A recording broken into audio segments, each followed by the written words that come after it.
Pero bago ang report mula sa posisyon o pahalik sa Black Nazarene, alamin mo natin ang latest mula sa Campo Aguinaldo, Sister L.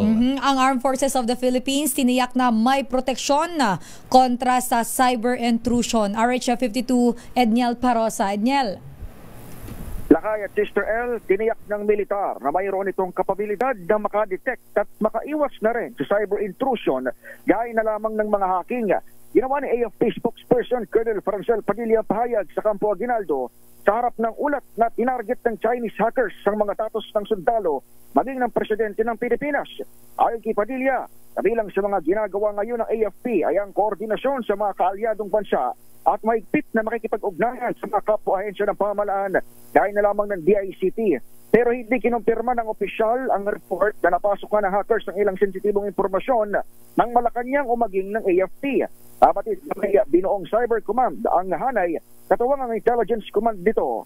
Ito lamang nakaraang taong 2024, paglalarawan ni Padilla na isa ring cybersecurity expert, daily occurrence o halos pangkaraniwan na lamang itong mga ganitong pagtatangka sa panahon ngayon. Pakinggan natin si Colonel Padilla. Very close coordination in terms of our ally partners na rin. No? So dito sa mga, even in our exercises, kasama na ang cyber natin dyan. Cyber security defenses, kasama na sa balikatan exercises and other exercises that we hold. And over and above that, malalim na rin yung coordination natin with different agencies. Because cyber is actually, cyber security is the concern of everybody. And hindi lang siya sa AFP. Bago itong report na ito ng Bloomberg sa pinakahuling command conference itong AFP anniversary noong Disyembre, sinabi ni AFP Chief of Staff General Romeo Bernard Jr. na cyber defense ang pinatututukan sa kanila ni Pangulong Bongbong Marcos. Ito sa Edniel Rosa, nagulat, Lakay. Nasaan na yung monster ship ng China Coast Guard? Mula sa Bajo de Masinloc sa Zambales, mula Mindoro, nasaan na siya ngayon? Hindi pa rin umaalis, Lakay. Saan? Nasa Mindoro pa rin? Hindi pa rin umaalis. Sa pinakahuli ay nasa lumalapit, Lakay, sa may sa may coastline ng Zambales. 60 to 70 nautical miles hanggang kahapon from the coastline of Zambales. Bumabalik na naman sa Zambales para nakipagpatintero lang walang hiya, ano? Oo, Zambales, Mindoro, Zambales, Mindoro.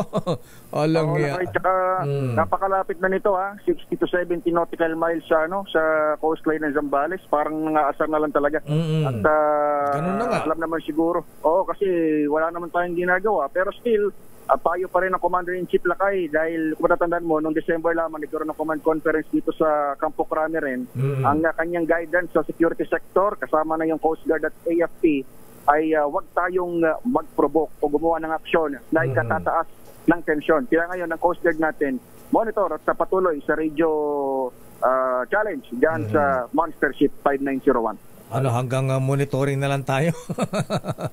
Hanggang teka muna, yung nagre-radio challenge ba babae ba? Babaeng sundalo? Hindi sundalo, Lakay, Coast Guard Coast Guard. O nga, hindi babaeng taga Coast Guard.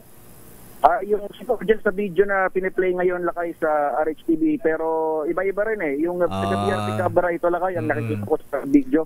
Kasi Commodore J. Tariela. Kasi naalala ko noon, di ba, yung mainit ng issue dyan sa West Philippine Sea, ang nag-re-radio challenge ay yung babaeng sundalo natin sa Navy, Coast Guard, di ba? Oo, Lakay, nag-deploy nga sila ng kababaihan dyan sa Coast Guard sa West Philippine Sea. In the hopes, syempre, na medyo mapahupa yung tensyon. Pero tama ka, Lakay, hanggang kahapon actually, may mga babae tayong tauhan ng PRP Cabra ang rumaradyo, Lakay, dyan sa Chinese vessel 59. Ayan, okay. Bantayan na lang.